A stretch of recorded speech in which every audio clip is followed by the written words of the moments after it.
Good evening sa'yo, Marvy, Josh, L. Makapuno. At yan ang grade ka ng, MJ? Grade 5 po. Grade 5. Ilang taon? 10 years old. 10. Ngayon, meron akong tatanong dito kasi ang subject ng nanay mo ay major ako ng math. Ngayon, meron kami tanong dito na gusto malaman yung mga elementary, high school, about sa subject ng math. Kung i-rate mo yung math as sa subject mo, ano ang i-rate mo siya sa 1 to 10? Halimbawa, ang 10 yung pinakamataas. Ibig sabihin yun, gusto mo yung math, paborito mo siya. 10, halimbawa naman ay 9-8. Pagka 9-8, hindi mo siya masyadong gusto, pero okay ka naman dun sa math. Tapos 7-6, 5, yung tama lang, katamtaman ka lang magaling, katamtaman mo siyang gusto, hindi mo siya masyadong paborito, pero okay ka naman doon. Tapos pagka 4 pababa, ibig sabihin, ayaw mo siya, pero kailangan mo siyang gawin. Tapos 3 to 1 ganyan talaga, na hindi mo talaga gusto yung subject na math. O ano, pipiliin mo, 1 to 10 ang number gusto mo. Ano ba? 5. Ayaw mo ng math? Ayaw mo sa math? 2. Ang 5 kalahati, ibig sabihin, hindi mo talaga siya masyadong gusto at saka ayaw mo. Ang pinaka-highest na pipiliin mo kung gusto mo ay 10. Kung magaling ka sa math, 10 at saka 9. Pag halimbawa hindi ka masyado sa math, pero gusto mo siya, 8. Ganyan. Ang number gusto pang i-relate mo yung math? 9. Ano yung nakaka-apekto mo kung bakit yung subject na yun ay, o bakit na-interest mo, interesado ka doon sa math na yun, bakit nagiging paborito mo yun? Gusto ko yung subject na yun. Gusto mo? Bakit mo siya gusto? Bakit mo siya nagiging paborito? Anong dahilan? Ha? Bakit gusto mo siyang math na yun? Bakit? Dahil lang ano? Dahil na halimbawa gusto mo ang isang bagay. Halimbawa gusto mo yung bagay at mahal mo yung isang bagay. Bakit nagiging mahal mo yung isang bagay o nagugustuhan mo yung bagay? Ano yung katangian na meron yung bagay ngayon? Ganon din sa math. Bakit mo siya bakit mo gusto? Bakit talagang mahal mo yung subject na yun? Interesado ka doon? Bakit? Kaya po gusto ko yung subject. Yun po ang alam ko na subject kasi pwede po ako madali matuto.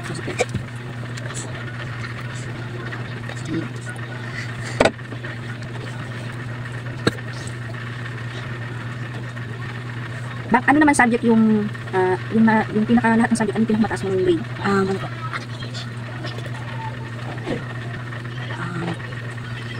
English po. English. Sunod ay ano? English, math. Pilipino. Yun yung mga mataas mong grades. Ganyan. Tapos, ano naman gusto mo sa isang teacher kung bakit madali kang natututo sa kanya? Kasi po ay nag-discuss ng mga gawain tuwing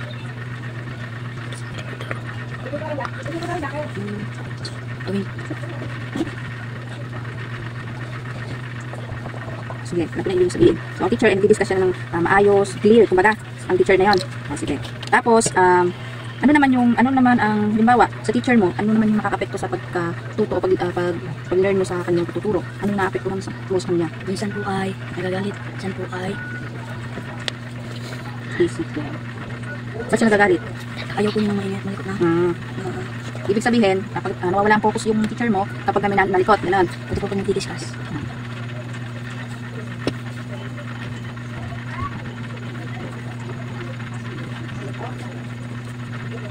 Okay.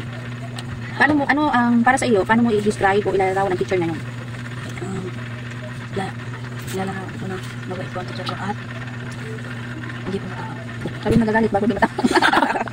So nagagalit na naman din ang teacher mo pagka maingay, yun lamang. Pero pagka wala na, hindi na siya nagtuturo, ay siya ay okay na. Hindi siya nagagalit, para lang siyang nanay niyo, ganon. Sige, ganon. Sige, dito, apipanan mo ng tawag dito, pangalan mo, tapos, marunong kang pumirma? Hindi pa? Maalam. Sige, ano na lang, yung pangalan mo lang buo. At na. Ano nga pangalan mo? Complete name? Okay, ito, bago lahat, gabati mo lang sa'yo ng good evening o magandang gabi. Okay, ito ay simple lang naman ng interview ko para lang po sa aming subject sa math din. Okay, anong grade mo? 4 po. Okay, 4, ilang taon? 9 po. Okay, tulad ng question ko sa kuya mo, pag halimbawa i-rate mo ang math sa'yo, as a subject mo, ano ang rate mo doon? 1 to 10. So, ang 10 mataas, yung 1 ang pinakamababa. Pag sinabi mo mababa na yung 1, ibig sabihin, 8 mo talaga yung matayo mo.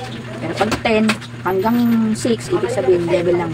10 ang pinakamataas. Sabihin, gusto mo na, ayos ka doon. Gano'n. 1 to? 8.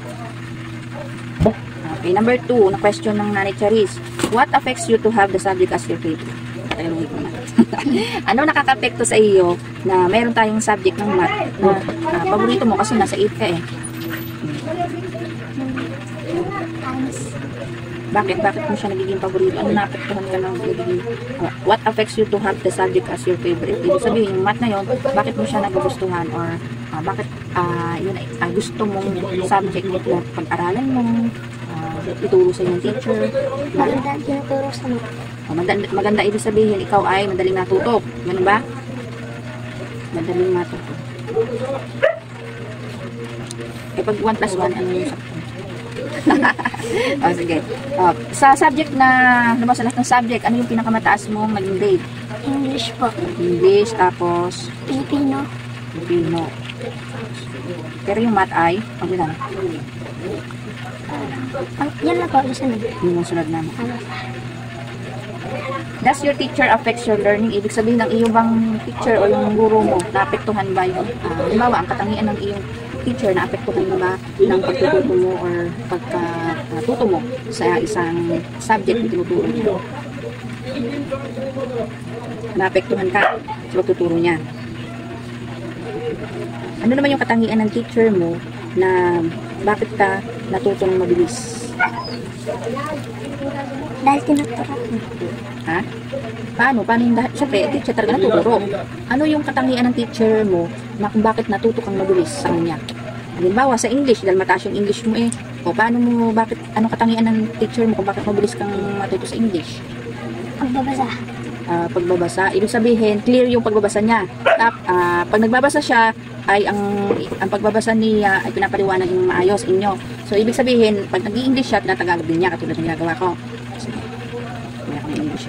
How will you describe the today's teacher? Paano mo ilalarawan naman ngayon ng iyong guro? Mabait. Mabait. Mabait. Hindi siya nananakit? Hindi po. Kasi tutulpo. Masipag ba magturo ang teacher mo? Opo.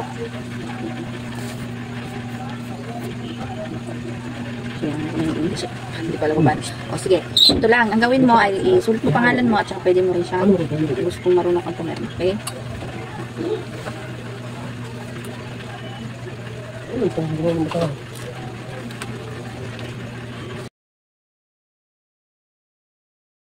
Okay, good evening sa iyo, Eliza. Ano nga tunay mong pangalan? Liza Gay Ayulit po.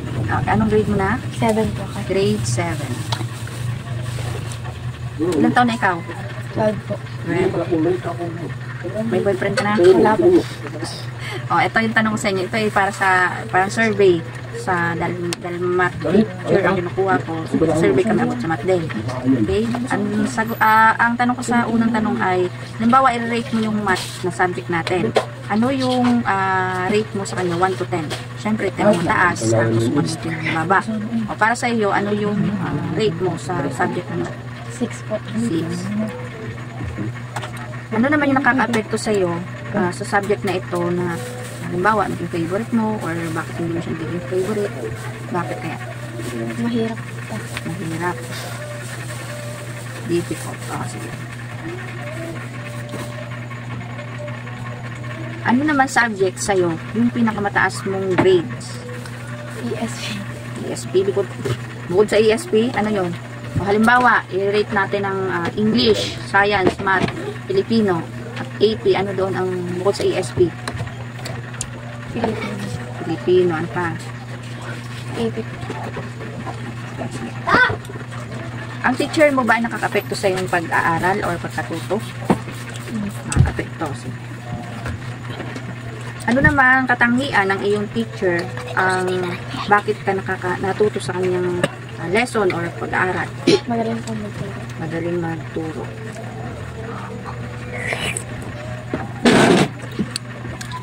Pero bakit hindi ka natuto sa math? Number 6 na tanong. Paano mo mailalarawan yung teacher ngayon? Paano mo siya i-describe as a teacher?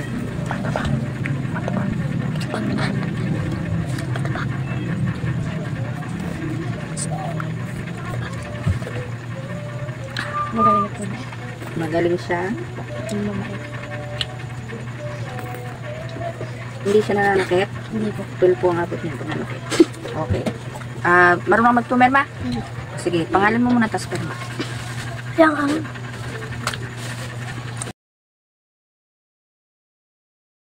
natin ba tayo dito sa inyong turn? Ano ang tunay mong pangalan? Anong grade mo na? Grade 9. Ilang taon? 14.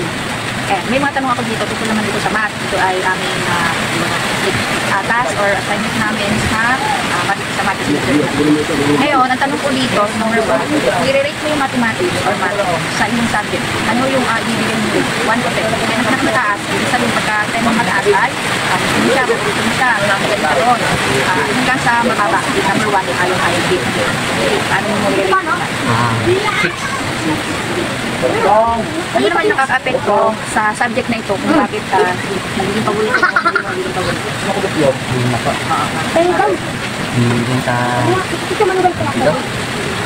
sa paggawa ng ako ng Nagagawa ng SAM, pag-aad. tapos yung sa Ano bang pinag-aaralan mo ngayon sa grade 9? Anong topic sa math? mga quadratic equation. Okay. Doon sa mga ganong quadratic equation, bakit naapektuhan ka doon? Halimbawa, sabihin mo halimbawa kung hindi mo natutunan, bakit? Ano ang magiging dahilan? Kasi alam ko yung quadratic na yan, may mga formula, di ba? Mahirap ba siyang intindihin? Or nahihirapan ka bang yung formula paano siya i-compute, di ba?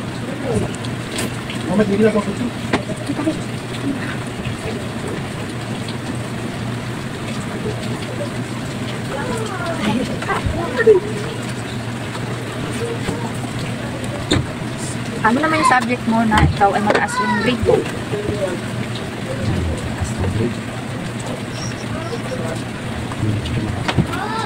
Sa lahat ng subject mo, ano yung pinakamataas mong grades na lang? Kahit ikaw ay palakulo, ano yung pinakamataas mo? Philippine po. Filipino. Anong pangalawa? ESP. ESP. Next. Just English. Ano, does your teacher affects your learning? Ibig sabihin, naapektuhan ba ng pag-aaral mo o pagkatuto mo yung teacher mo? Halimbawa, nagtuturo ang teacher mo. Naapektuhan ka ba doon sa tuturo niya? Ano? Hindi ka naapektuhan sa tuturo niya. Bakit? Okay, ano naman yung katangian ng teacher mo na kung bakit ka natututo ng mabilis? So, natututunan mo sa kanya, ano naman yung katangian ng teacher? Halimbawa sa Pilipino, bakit tumataas ang grades doon? Makikinig ka sa, hindi, katangian ng teacher. Kung bakit mabilis kang matuto.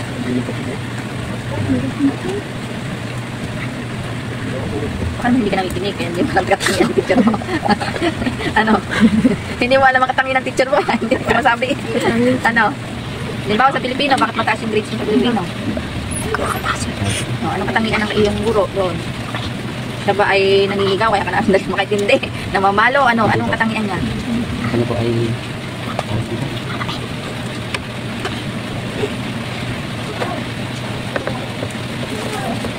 hindi ka nakikinig. Ibig sabihin, focus ka lang sa kanyang kagandahan. Maganda man dito sa Pilipino, kaya hindi makakonsentrate. mamain. Ano yung kanyang katangian? Ugali na lang. Mabait. Yun. Mabait at saka, ano pa? Wala na? Okay. Number 6 na tanong, ito yung huli. How will you describe today's teacher? Ibig sabihin, paano may ilalarawan yung mga teacher ngayon? Paano mo siya ilalarawan? I-describe. Mahirap pag hindi nakikinig, di mo alam mag-describe teacher mo. Sige, magbigay ka na lang ng teacher mo na magaling siyang magturo. Yun. Meron ka ba teacher na magaling magturo? Math. Bakit parang magaling siya magturo pero mahirap sa iyong yung utak mo na intindihin, ganun ba? Pero kasi merong way kasi ng teacher na magaling siya magturo pero kahit anong galing niya, nahihirapan kayong mag-gets yung kanyang sige, alam ko na paano yun. Sige. Marunong ka pumirma? Hindi, pangalan mo lang.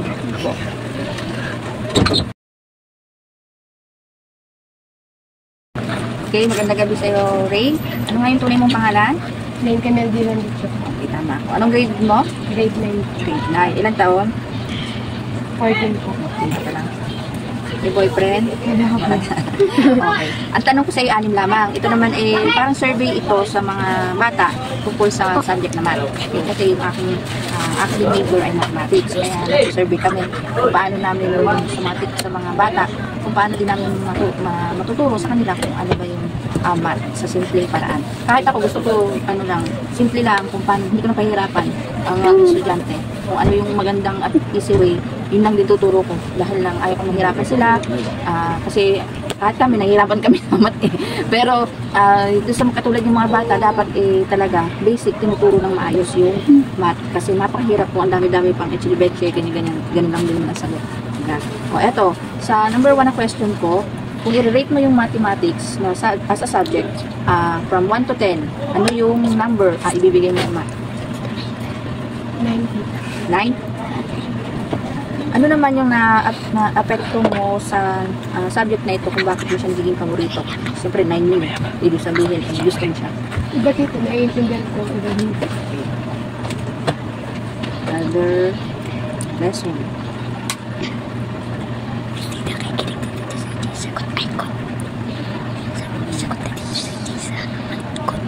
Puro sa mundo na.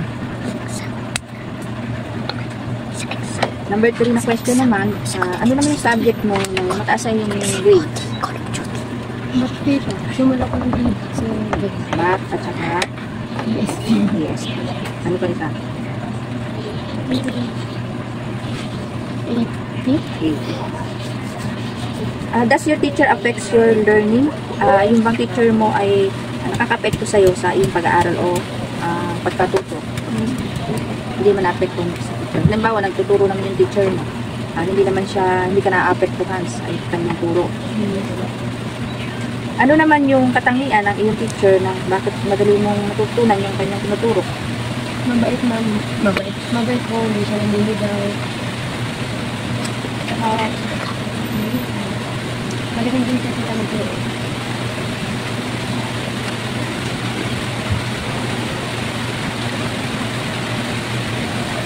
Paano mo naman i-describe yung teacher na yun? Paano mo mag-i-describe yung teacher na yun? Kasi sa amin noon, ang mga teacher doon ay napaka-higpit, stricto. Kapag halimbawa wala kang assignment, paluluhodin ka sa harapan ng kaklase o yung sa room ninyo. So, paluluhodin ka ng may asin. Yan, pag wala kang assignment. Pag maingay ka, palalabasin ka pa, isip ka na. Ngayon, paano mo mag-i-describe mo yung teacher mo? Hindi po. Kapag wala kami assignment, pinapagawa lang kami sa room para may basa kami ng klase kami. Ibig sabihin, ang teacher niyo ay gumagawa sila ng mga paraan para halimbawa hindi kayo nakagawa ng assignment, magbibigay siya ng time para gawin yung assignment niyo. Pangalan mo tapos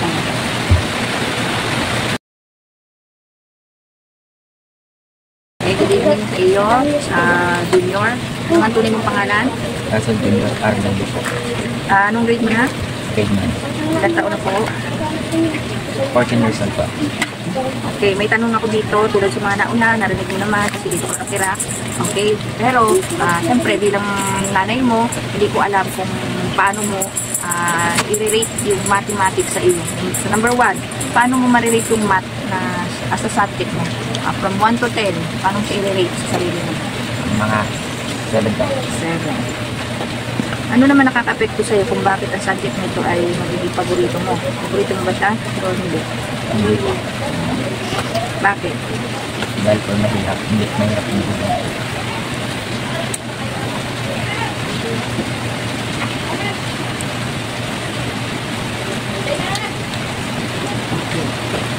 Pero alam niyo naman na tinuturuan ko kayo sa math. Okay. Kaso ngayon, medyo na kayo tuturuan na dito na sinanay nyo. Pero nung tinuturuan ko kayo, ano naman ang magiging epekto nyo sa inyo kapag tuturo ko sa inyo? Natututo ng maayos. Okay. At naintindihan ng mga ito. Yung nakagandahan kasi pagka face-to-face or isahan, kaya ito ay tinuturuan lang ng isa kaysa sa maramihan. Kasi sa mga teacher kasi ngayon, hindi mo alam yung mga bata ba, sa kadamihan ng teacher ng yan, tinatuturo mo, hindi alam ng teacher kung sino ang mga natuturo. Pero pag ikaw halimbawa tayo harapan, face-to-face tayo, ay alam ng teacher yun kung matututo ang bata or hindi. Diba? O, number 3 na tanong ko, in what subject do you have the highest grade? Anong subject yung mataas yung PSP, tapos Filipino. Filipino. Sayang. Okay. Ano naman yung nakaka-apekto ang teacher mo ba ay nakaka-apekto sa yung pagkatuto? Opo. Ano katangian ng teacher na bakit mabilis kang natututo? Magaling magturo. Saka, Mais po magturo. para sa inyo. Okay, number 6. How will you describe it to today's teacher? Ano ang masasabi mo sa teacher na yun? Magaling. Pero hindi makapagturo na kayo sa daming estudyante.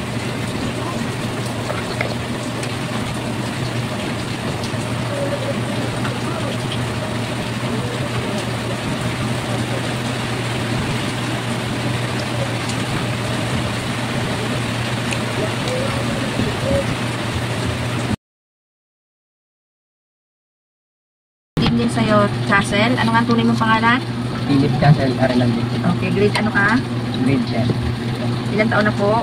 Din po. Yan. Alam mo naman kung bakit ano ka kanina pa dito. Pero, para sa iyo, iba-iba naman yung mga sagot natin. Kasi, alam ko, sa panahon ngayon, iba-iba din naman nila yung pagkakaunawa nila about sa mga subject.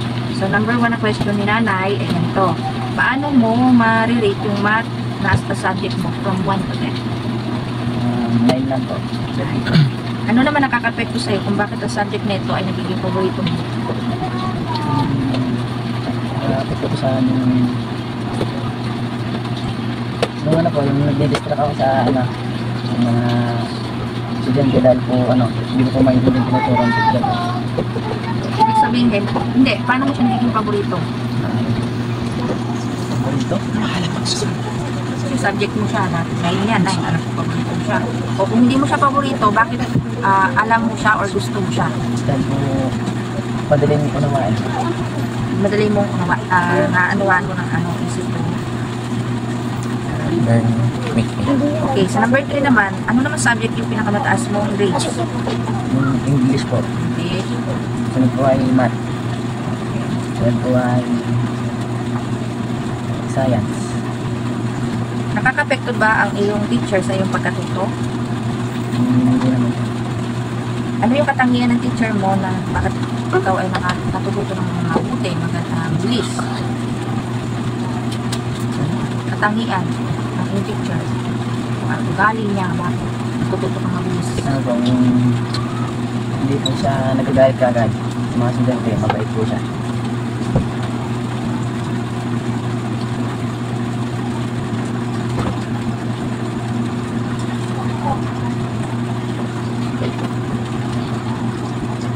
Ano naman yung paano mo siya i-describe o paano mo ma-describe yung mga teacher na yun? Ano po, sa katulad ng dati, matatapang. Maraming pinaparusa sa mga estudyante pag maliligaw. Sa ngayon po yan, nagbago na po dahil po mababait po ngayon at bawal na po yun. Ibig sabihin, sila yung nagko-control ng mga galit o parusa sa mga kabataan ngayon na tulad mo dahil ng batas na meron na yun. Ngayon.